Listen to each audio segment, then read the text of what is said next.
Associative property of multiplication. We have already discussed about associative property of addition of whole numbers in our earlier class. It is also applicable to multiplication of whole numbers. Let us take an example that 6 times 5 times 3. What is the product? So we have to find out. We calculate the value in three different ways. First, let us take the expression 6 times 5 times and 3. Okay, 6 times 5 times and 3. Now put parentheses around 6 and 5 so that we have to make a group, or we can say associate 6 with 5. So here we get 30 and here 3. The value will be 90. 30 into 3 equal to 90.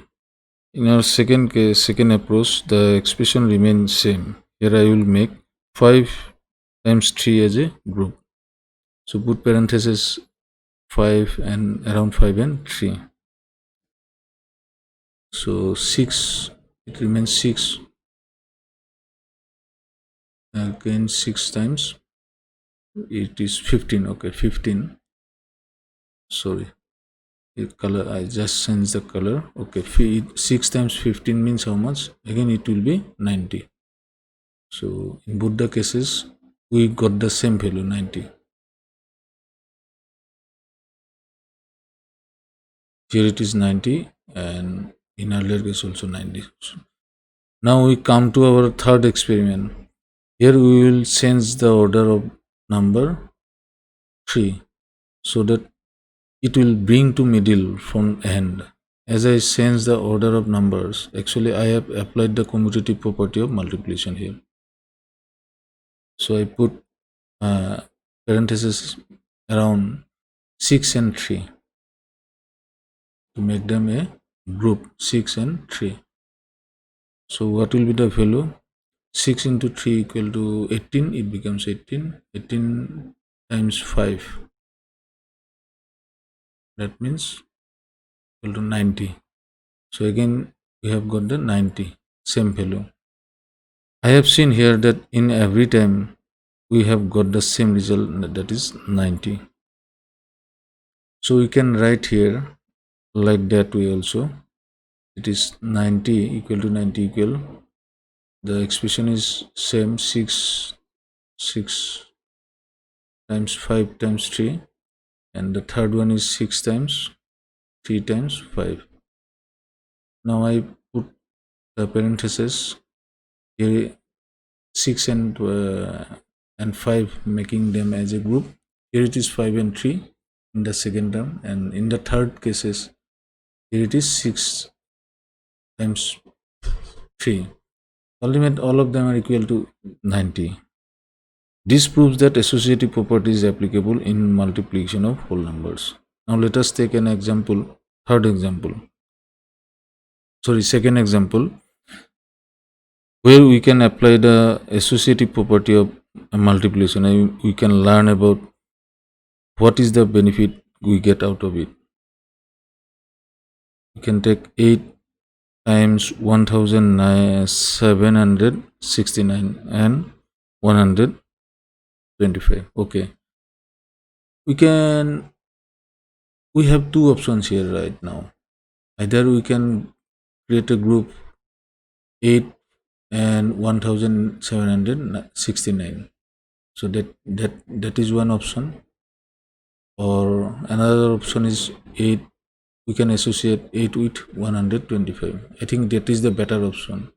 So write in that way, 8 times 125, since it is easy to calculate and quickly we can calculate. Let us see what will be the value. Here it is 1769. So this time you see 8 times to 125, that means 8 hundreds and 8 25s. So it means 800 plus 200. Okay, so it becomes 1000, and it is just remains same, 1796. Here it is, you see we have 3 zeros are here, so multiplied by 1 means remain same, and we just put 3 zeros the end of the value number. That means 1769000. That is the result. We can find out the value using the associative property of multiplication in that way. That is the smart way to calculate the problem. So if we associated 8 with 1769, then it will not be so easy. Anyway, let us take another simple example where 12 into let us take 12 times 35. Okay, that is a simple example.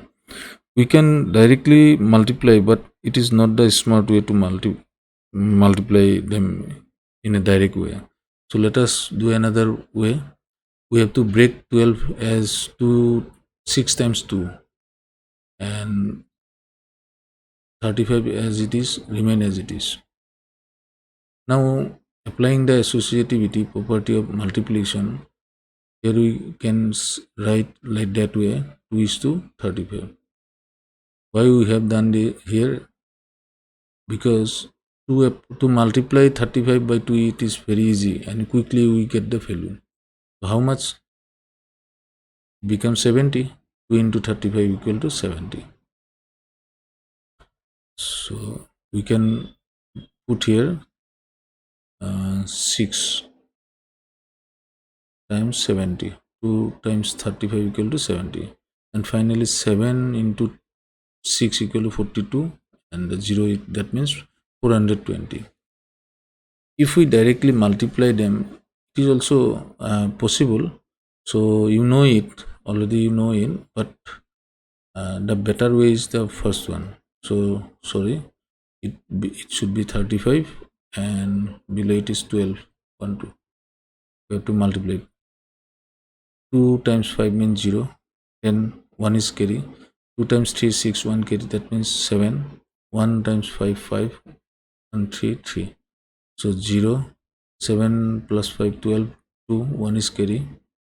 So that 1 plus 3, that means 4. So same result, 420.